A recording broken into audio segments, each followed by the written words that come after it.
Welcome to Dikshit tutorials, India's learning platform. तो guys, कल हमने जो पढ़ा था वो खिलाफत एवं असहयोग आंदोलन पढ़ा था। हमने पढ़ा कि कैसे असहयोग आंदोलन के दौरान कार्यक्रम तय किए गए। हमने वो कलकत्ता का अधिवेशन के बारे में भी पढ़ा, हमने वो नागपुर के अधिवेशन के बारे में भी पढ़ा था।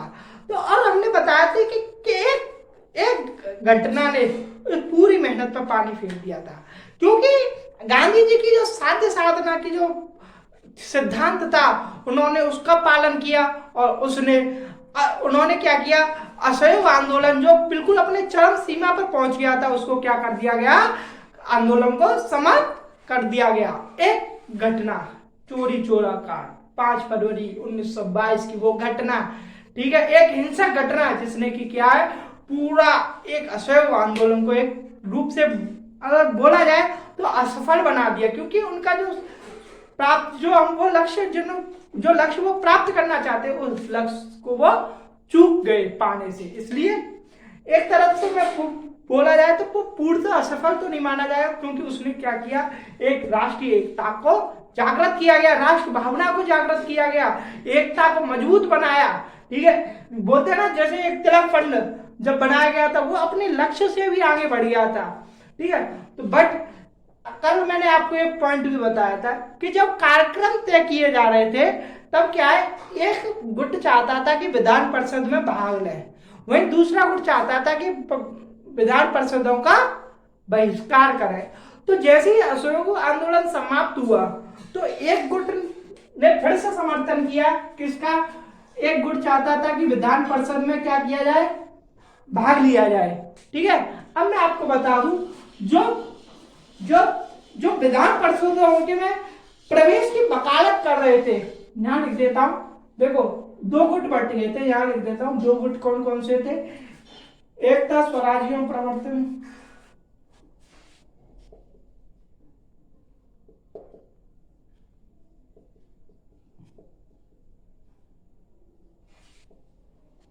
ठीक है, स्वराज्य परिवर्तन समर्थक, वहीं दूसरे थे परिवर्तन विरोधी। कौन से परिवर्तन,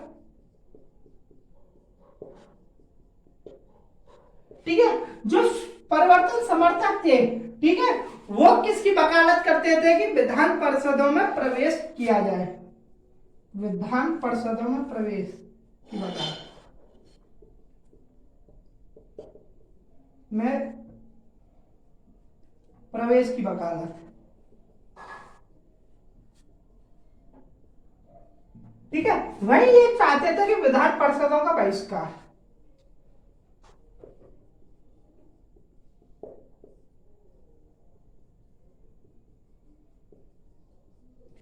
विधान परिषदों का बहिष्कार। तो यहाँ क्या है कि फिर से कांग्रेस में क्या हुआ, 2 गुट आ गए थे।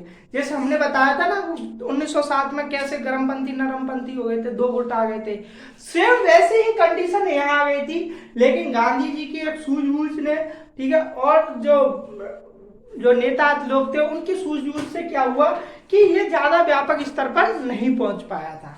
मैं आपको बताऊंगा। तो यहाँ क्या है, स्वराजियों का एक हो गया था परिवर्तन विरोधी और एक हो गए थे परिवर्तन समर्थक। ठीक है, तो यहाँ मैं आपको बता दूं कि जो विधान परिषदों में जो प्रवेश लेने की वकालत करते थे उनको क्या बोला जाता था, परिवर्तन समर्थक। वहीं जो विधान परिषदों में प्रवेश के पक्षधर नहीं थे, ठीक है, और स्वराज्यों के प्रस्ताव का विरोध कर रहे थे, उनको क्या बोला गया, परिवर्तन विरोधी बोला गया।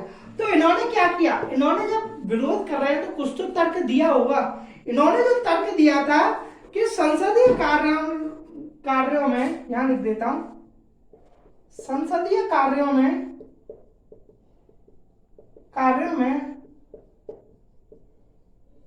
संलग्न होने से रचनात्मक, यार समझ में आ रहा है या नहीं आ रहा, यहां दोबारा लिख देता हूं, आप बोल रहे हो तो।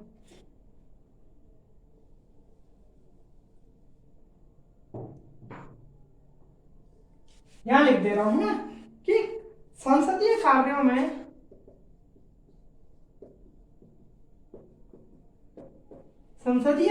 में संलग्न होने से रचनात्मक कार्यों की उपेक्षा होगी, कार्यों की उपेक्षा होगी।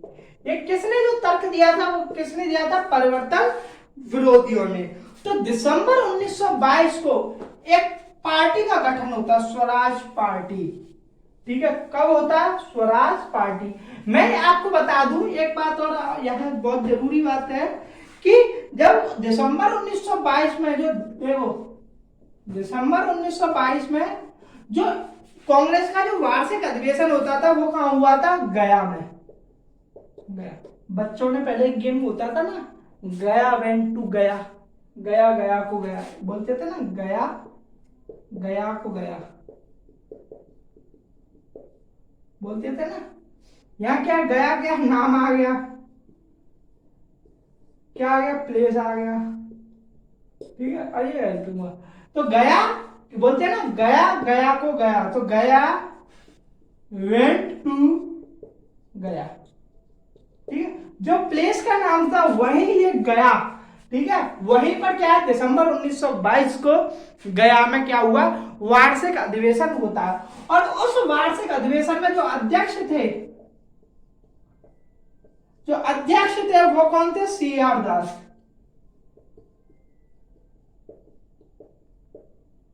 और जो महामंत्री था वो थे मोतीलाल नेहरू।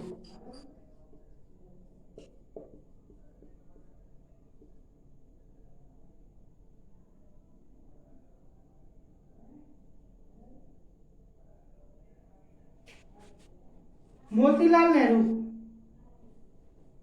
ठीक है, कौन था? महामंत्री मोतीलाल नेहरू। ठीक है, दिसंबर 1922 में ये क्या चाहते थे कि विधान परिषदों में क्या किया जाए? प्रवेश लिया जाए। ठीक है, विधान परिषदों में प्रवेश लिया जाए। ठीक है, और तो इन्होंने क्या किया कि देखो, कांग्रेस जो था वो चाहती थी कि बहिष्कार किया जाए। ठीक है, लेकिन जब CR दास और मोतीलाल नेहरू जैसे नेता, उन्होंने क्या किया कि विधान परिषद में प्रवेश लेने हेतु कांग्रेस से अपने पद का इस्तीफा दे दिया। और उन्होंने पार्टी बताई, कौन सी? कांग्रेस खिलाफत स्वराज पार्टी।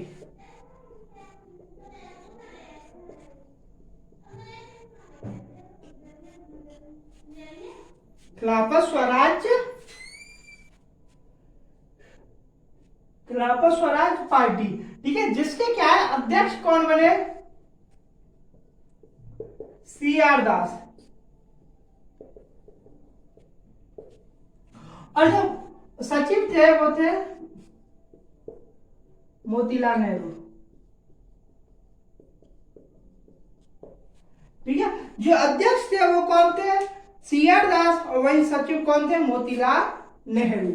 तो अब मैं आपको बताऊंगा कि जो जो स्वराज पार्टी, जिसे हम, ये नाम क्या था? ये पूरा नाम था, लेकिन कभी कभी क्या है, इसको जो शॉर्ट में बोल देते हैं वो स्वराज पार्टी कहते हैं ना। स्वराज पार्टी का गठन किसने किया था? CR दास और मोतीलाल नेहरू। ठीक है, स्वराज पार्टी। ठीक है, और जिसके अध्यक्ष कौन थे? CR दास। और सचिव कौन थे? मोतीलाल नेहरू। ठीक है, कांग्रेस के खिलाफ स्वराज पार्टी। अब मैं आपको बताता हूं कि जो स्वराज पार्टी थी उसको क्या किया गया कि उन्होंने जब पार्टी का गठन किया तो उन्होंने बोला कि अपने कुछ तर्क दिए। उन तर्कों को मैं आपको बता देता हूं। ठीक है, जो तर्क दिए, तर्क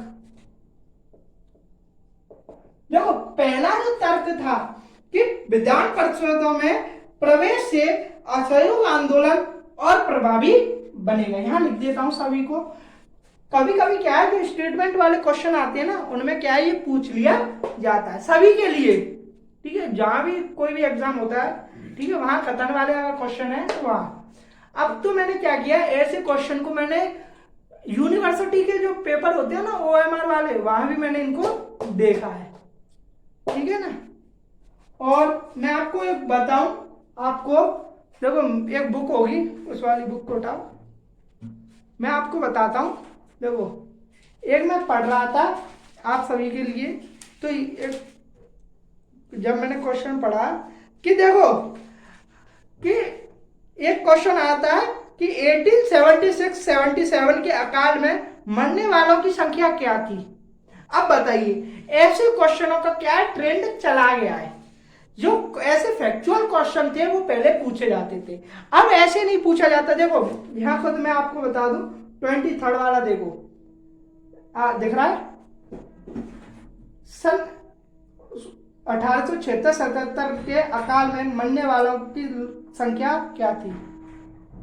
ठीक है, देखो दिख रहा है क्वेश्चन नंबर 23 कि 1876-77 के अकाल में मरने वालों लोगों की संख्या थी 50 लाख, 40 लाख, 45 लाख या 55 लाख।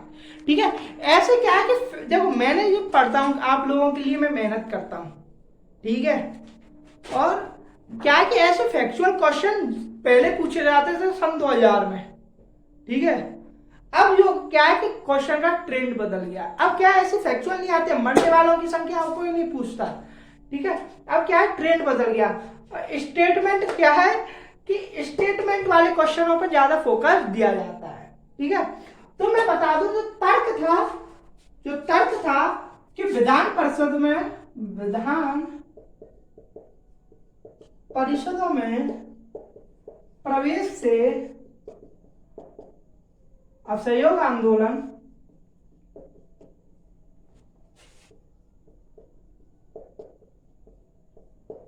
और प्रभावी बनेगा।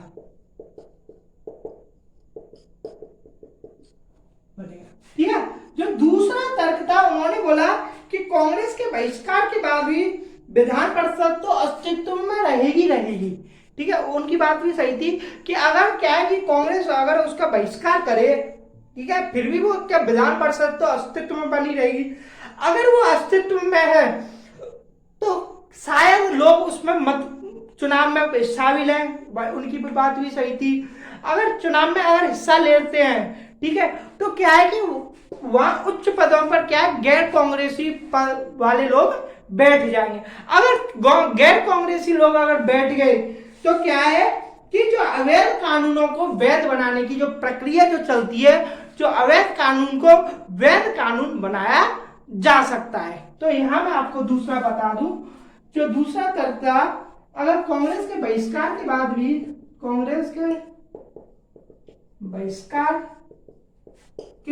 भी विधान परिषद अस्तित्व में रहेगा।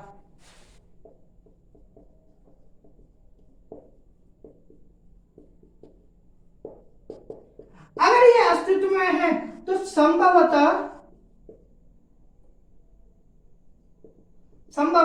लोग चुनाव में हिस्सा लें। ठीक है, अगर चुनाव में हिस्सा लेने के बाद क्या है कि कांग्रेस का क्या प्रभाव कम हो जाएगा। कांग्रेस का प्रभाव कम हो जाएगा। अगर कम हो जाएगा तो क्या है कि जो गैर कांग्रेसी विधान परिषद का हिस्सा हो जाएंगे। अगर विधान परिषद में गैर कांग्रेसी आ गए तो अवैध कानून को वैध बनाया जा सकता है। अवैध कानून को वैध बनाया जा सकता है। अब देखो उन्होंने क्या किया, बेहद बढ़िया तर्क दिया।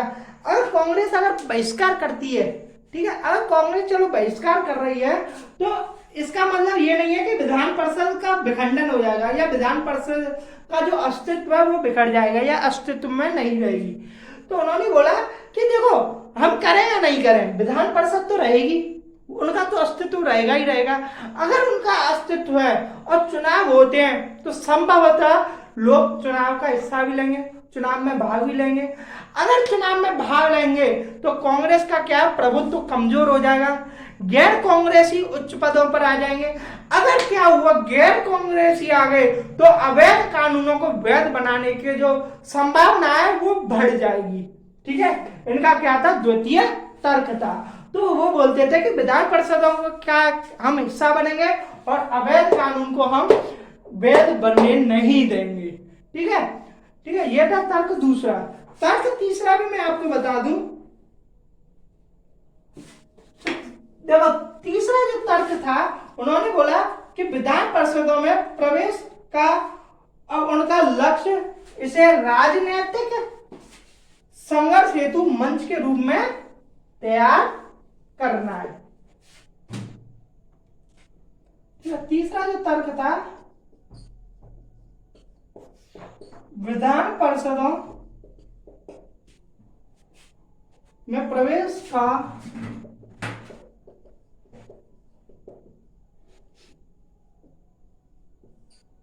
का उनका लक्ष्य इसे राजनीतिक संघर्ष हेतु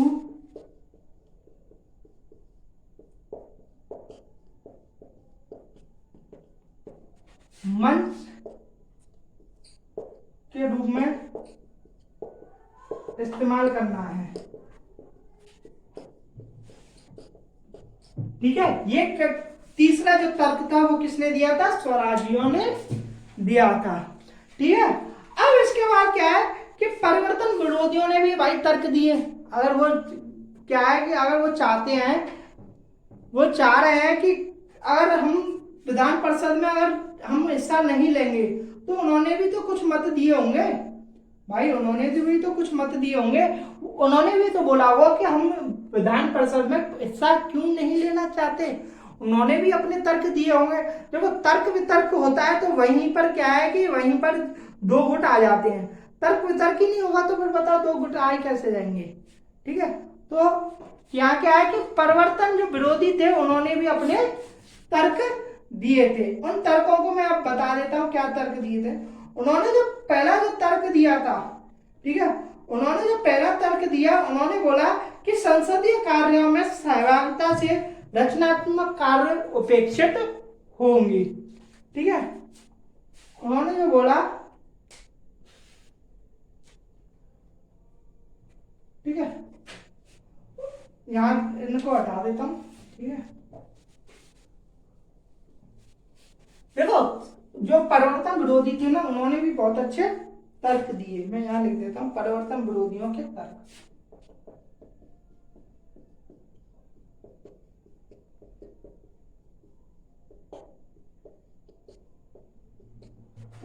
तो पहला जो था, उन्होंने बोला कि संसदीय कार्यों में सहभागिता से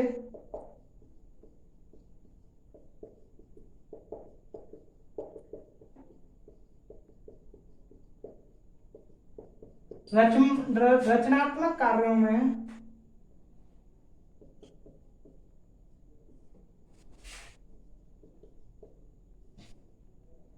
कार्य उपेक्षित होंगे।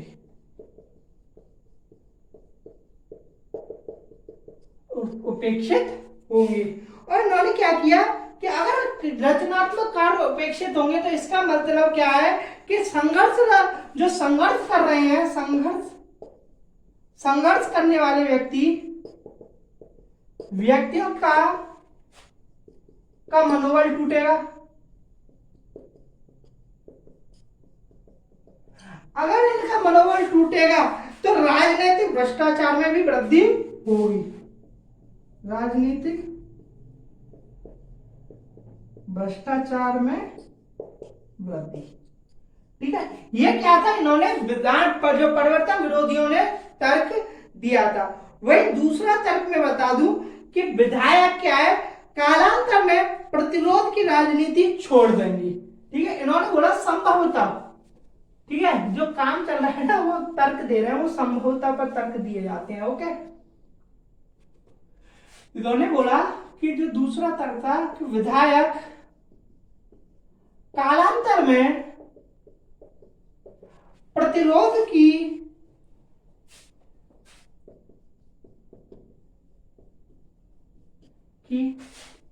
राजनीति छोड़ देंगे। ठीक है, किसने बोला? जो परिवर्तन विरोधियों ने। ठीक है, अगर ये छोड़ देंगे तो धीरे धीरे तो अगर ये छोड़ देंगे तो धीरे धीरे उपनिवेशी संविधान का समर्थन शुरू कर दें, का समर्थन करने लगेंगे। ठीक है, जो दूसरा तर्क था वो इन्होंने बताया, और तीसरा जो तर्क बताया इन्होंने बोला कि रचनात्मक कार्यों के माध्यम से जनता को सविनय अवज्ञा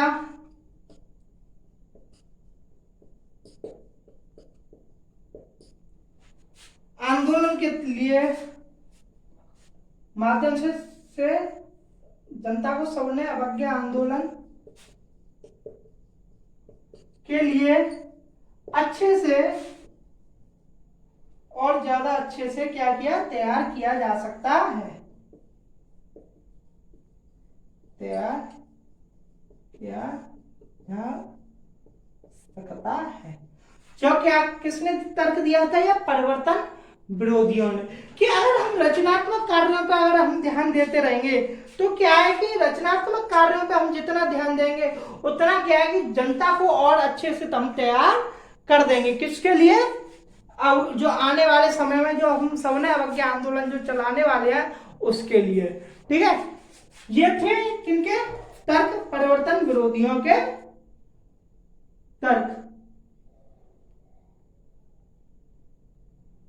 ठीक है, अब इसके बाद मैं आपको बताता हूं कि 1923 में मैंने क्या बोला, जो 1907 में जो लोग वो हुआ था ना सूरत विभाजन, कांग्रेस उसको दोहराना नहीं चाहती थी, इसलिए क्या किया 1923 में जो कांग्रेस और स्वराज्यों के मध्य समझौता हो जाता है। यहां मैं आपको बता दूं, कांग्रेस एवं स्वराज्यों के मध्य, स्वराज्य पार्टी के मध्य समझौता,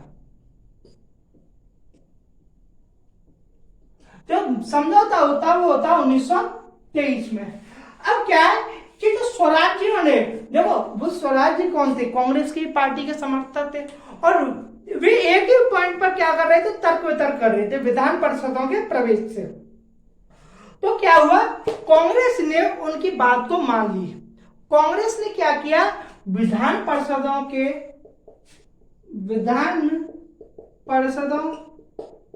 के प्रवेश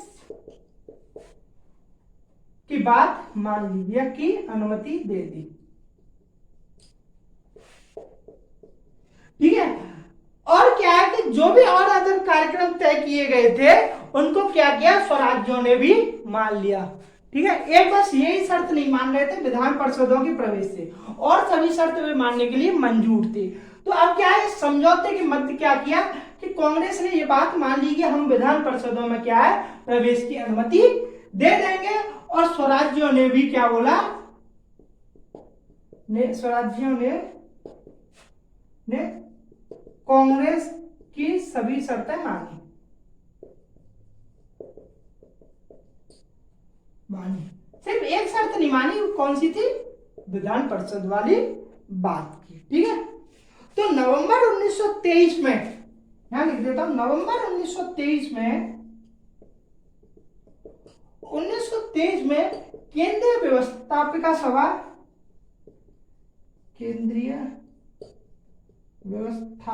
सभा एवं विधान परिषदों के लिए चुनाव आयोजित किए गए।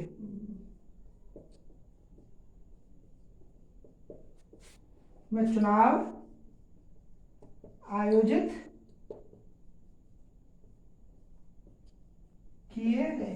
देखो, चुनाव अगर आयोजन कोई कर रहा है, ठीक है, या चुनाव में कोई पार्टी पार्टिसिपेट कर रही है, तो वो क्या है, अपना मैनिफेस्टो जरूर देती है, करते हैं ना। देखो आजकल पे देखो, मैं राजनीतिक पार्टी में मैं प्रवेश करना नहीं चाहता, ठीक है, बट लेकिन मैं आपको बता रहा हूं कि वो कि क्या है, चुनाव से पहले आपने भी देखा होगा, चाहे वो कांग्रेस हो, चाहे वो बीजेपी हो, या सपा हो, बसपा हो, या आम आदमी पार्टी हो, या तृणमूल कांग्रेस हो, कोई सी भी पार्टी हो, मैं ये नहीं बोलता, वो क्या है, एक मैनिफेस्टो तैयार करती है।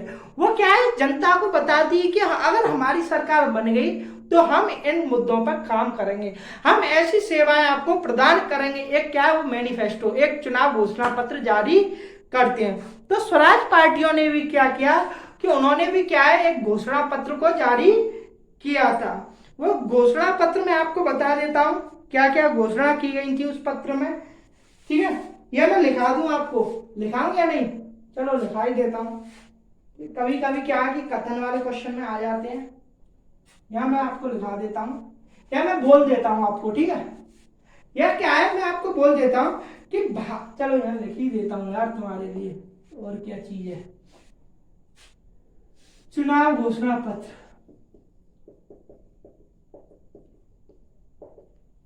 चुनाव घोषणा पत्र क्या बोला गया था, ठीक है।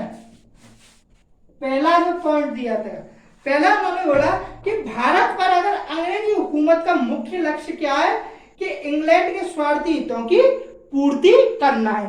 अब इंग्लैंड के स्वार्थी हितों की पूर्ति करना है, उनका जो लक्ष्य है, उस लक्ष्य को हम पूरा होने नहीं देंगे, ठीक है।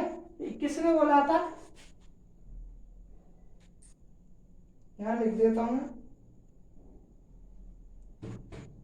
यहां इन्होंने देखो, भारत पर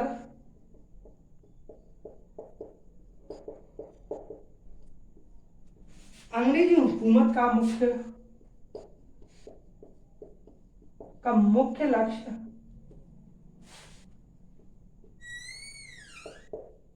इंग्लैंड के स्वार्थी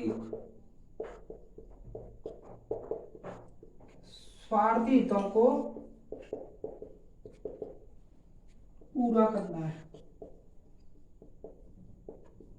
ठीक है। ये किसने बोला था, चुनावी घोषणा पत्र में जो पहला जो घोषणा किया गया था वो किया गया था। गाइस पानी पी लो, आप भी पी लीजिए, रेस्ट बहुत जरूरी है।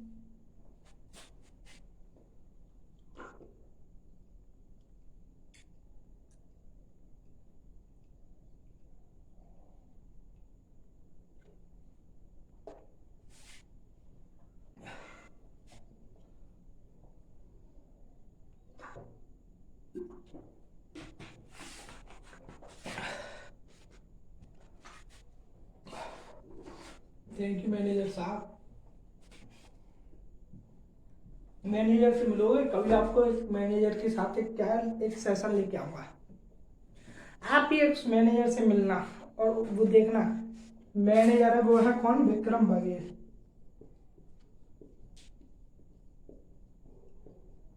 विक्रम बघेल, वो देखना वो आप लोगों के लिए कितनी मेहनत करता है, ठीक है। कंटेंट को तैयार करना, ठीक है, जो लेक्चर्स को उसको क्या एक जो रहता है ना, उसको एक फ्लो में तो मैं चलो करा ही देता हूँ। वो क्या अपलोडिंग पे करना, प्रीमियर लगाना, वो क्या बहुत मेहनत करता है आप लोगों के लिए वो मैनेजर। मैं एक मैनेजर के साथ क्या है सेशन लेके आऊंगा, वो लाइव सेशन होगा, जो मैं पहला लाइव सेशन लेके आऊंगा अपना, वो अपने मैनेजर के साथ लेके आऊंगा। बहुत मेहनत करता है आप सभी के लिए, वो भी चाहता कि कैसे भी करके दीक्षित ट्यूटोरियल के माध्यम से आप लोगों का उद्धार हो, ठीक है। मिलाऊंगा कभी विक्रम बघेल से आप सभी को, ठीक है। जो हमारा दूसरा जो देखो चलो, जो दूसरा उन्होंने बोला कि अगर सरकार उनकी मांगों को क्या नामंजूर कर देगी तो संयुक्त प्रयासों द्वारा परिषदों की कार्यों का क्या करेंगे, संचालन में जो प्रक्रिया होती है, विधान परिषदों की जो प्रक्रिया होती है उसको क्या है, अवरुद्ध कर देंगे। हाँ मैं दूसरा पॉइंट लिख देता हूं, यदि सरकार नामंजूर कर देगी उनकी मांगों को, नामंजूर कर देगी तो संयुक्त प्रयास से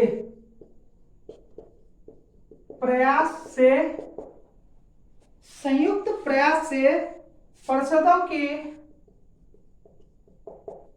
के कार्यों की प्रक्रिया को अवरुद्ध कर दे।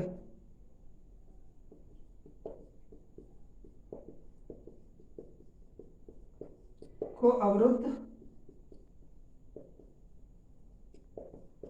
कर देंगे। मतलब कहने का मतलब था कि जो प्रक्रिया जो चलती थी हम उस प्रक्रिया को चलने नहीं देंगे। मतलब विधान परिषद के कार्यों में हम क्या है अड़वंगा डालेंगे। ठीक है, कब डालेंगे? अगर उनकी मांगों को मंजूर नहीं किया गया तो। और उन्होंने क्या तीसरा जो तर्क दिया, जो तीसरा जो अपने घोषणा पत्र में जो वादा किया, वो तीसरा जो वादा था वो था कि स्वराजी स्वशासन की मांगों को परिषद में उठाएंगे। परिषद में, ठीक है। जो चौथा पॉइंट था वो था कि विधान परिषदों के सरोकार की दुर्भावना होती थी उसको क्या उजागर करेंगे। यहां पॉइंट लिख देता हूं,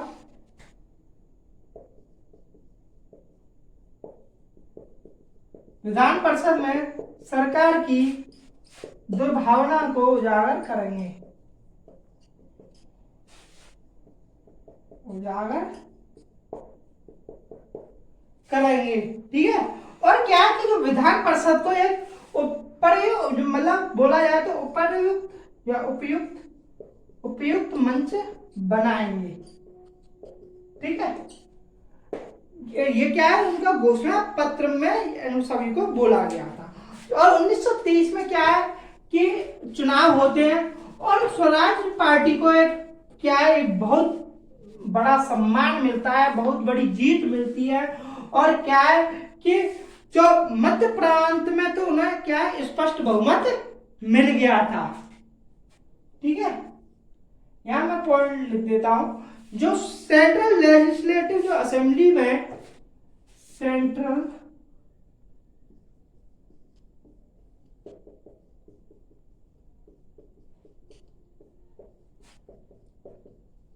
असेंबली में पार्टी 101 निर्वाचित सीटों में से क्या 42 सीटें जीत जाती। एक टोटल कितनी है? टोटल 101 निर्वाचित सीट, 101,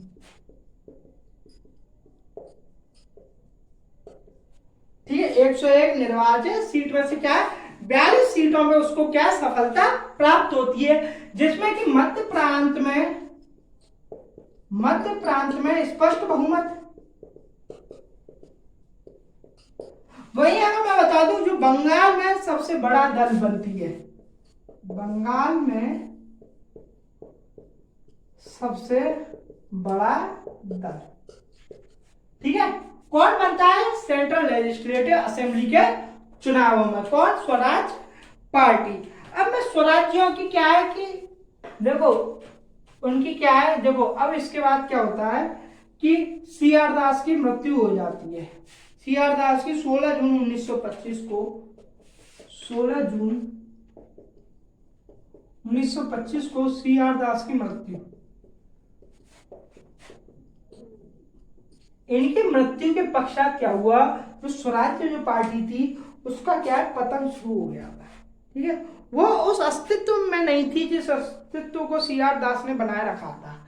ठीक है, वो क्या है कि अब क्या है कि वो पहले जैसी पार्टी नहीं रही थी। ठीक है, पहले जैसी पार्टी नहीं रही थी और वो क्या है कि जिस उद्देश्य पूर्ति के लिए ये पार्टी की स्थापना की गई थी उस क्या है उस उद्देश्य को पूरा करने में क्या है कि धीरे धीरे क्या है कि वो नीचे गिरती जा रही थी। ठीक है, और क्या है धीरे धीरे नए नए नेता उभर के आए। ठीक है, तो धीरे क्या है ये कांग्रेस पर भी एक तरह से उनका विलय, पूर्णतः विलय हो जाता है धीरे धीरे। ठीक है, तो क्या है कि 16 जून को क्या सीआर दास की मृत्यु हो जाती है। इसके बाद क्या है स्वराज पार्टी अपने उस अस्तित्व में नहीं रहती जितना कि सीआर दास ने बनाई थी। ठीक है, अपने टाइम के दौरान। ठीक है, इसके बाद क्या कि स्वराज पार्टी का धीरे धीरे से पतन शुरू हो गया था। ठीक है, अब मैं बता दूं कि स्वराज्यों की भी कुछ उपलब्धियां थी। मैं यहां लिख देता हूं उपलब्धियां।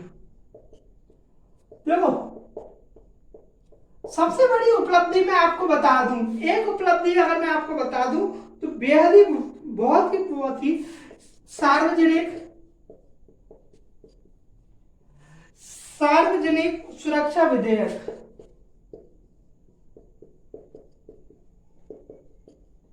सार्वजनिक मतलब पब्लिक सेफ्टी बिल।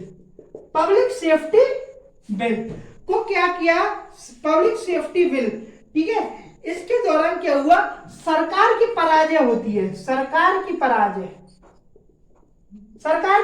मतलब क्या है कि स्वराज्यों ने इस बिल को पास होने ही नहीं दिया, स्वराज्यों की जीत। अब मैं आपको बता दूं इस सार्वजनिक सुरक्षा विधेयक में ऐसा क्या प्रावधान, इसमें प्रावधान था कि सरकार आवंछित या विध्वंसकारी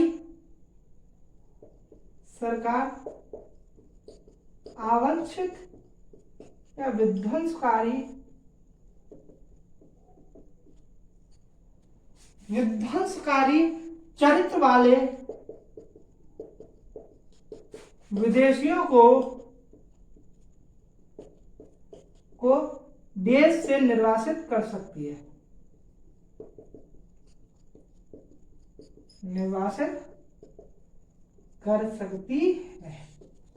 ठीक है। तो ये क्या थी, मेन जो बोलते हैं वो उपलब्धि थी, मेन उपलब्धि, ठीक है। और जो कब पेश किया गया था, ये किया गया था 1928 को, ठीक है। और भी ऐसी उपलब्धियां थी, ठीक है। जैसे 1925 में क्या है, 1925 में विट्ठल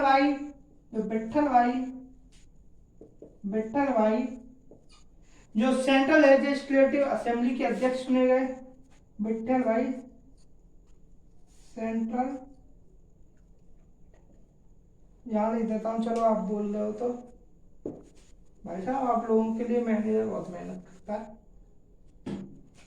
1925 में सेंट्रल लेजिस्लेटिव असेंबली का में विट्ठल भाई सेंट्रल लेजिस्लेटिव असेंबली के अध्यक्ष चुने गए,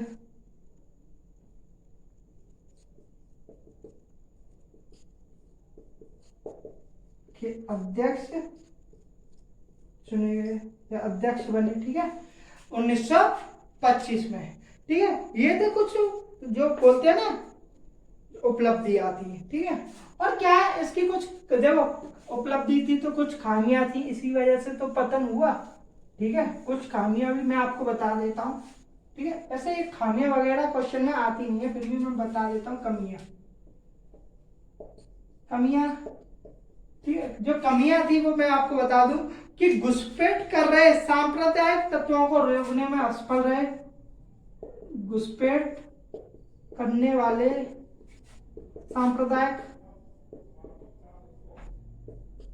लोगों को रोक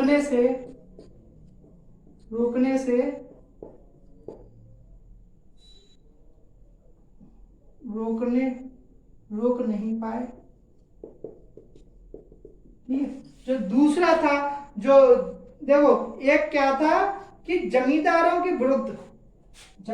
की सबसे बड़ी जो खामियां थी, जिसमें कि क्या है, बंगाल का बहुसंख्यक क्या था, वो बहुत नाराज हो गया था, किससे, स्वराज्यों से, जमींदारों के विरुद्ध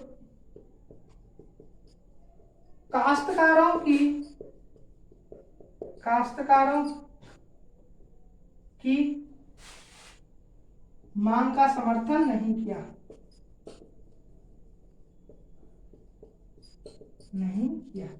तो ये थे कुछ कमियां और उसकी उपलब्धियां। मैंने आज आपको पूरा स्वराज पार्टी के बारे में आज आपको बता दिया, कोई भी ऐसा पॉइंट नहीं छोड़ा कि आपके क्या है कि एग्जाम पॉइंट ऑफ व्यू से कुछ भी छूटा हो। मेरे कंटेंट से ही आपके उसमें आएगा। और जो कल हम जो पढ़ेंगे, देखो नई नई विचारधारा है, समाजवादी विचारधारा, मार्क्सवादी विचारधारा, कल हम उसके बारे में पढ़ेंगे, काकोरी कांड के बारे में पढ़ेंगे, सैंडर्स की हत्या के बारे में कल हम पढ़ेंगे। ठीक है, तो कल का सेशन और ज्यादा मजेदार रहने वाला है। देखो राष्ट्रीय आंदोलन के दौरान क्या है, हर सेशन आपके लिए मजेदार रहेगा, कुछ नया सीखने को मिलेगा, आपको अपने जीवन में भी कुछ सीखने को मिलेगा। देखो जैसे कल हमने साधन साध्य की पवित्रता के जो सिद्धांत था गांधी जी, उसके बारे में पढ़ा, उसको आप अगर गहरे चिंतन के साथ अगर सोचोगे ना, तो आपके जीवन में बहुत ही उपयोगी होने वाला है, बहुत उपयोगी रहेगा। ठीक है, तो आज का सेशन में बस इतना ही, स्वराज्यों के बारे में आज हमने सब कुछ आपको बता दिया। ठीक है, अब इस सेशन को क्या ज्यादा से ज्यादा शेयर कर दिया करो, लाइक किया करो सेशन को, और क्या है अपने दोस्तों और सभी रिश्तेदारों से सब्सक्राइब करवाओ, और बोलो कि अगर इतिहास अगर आपको पढ़ना है, अगर एग्जाम पास करना है, तो दीक्षा ट्यूटोरियल्स की टीम से जुड़िए।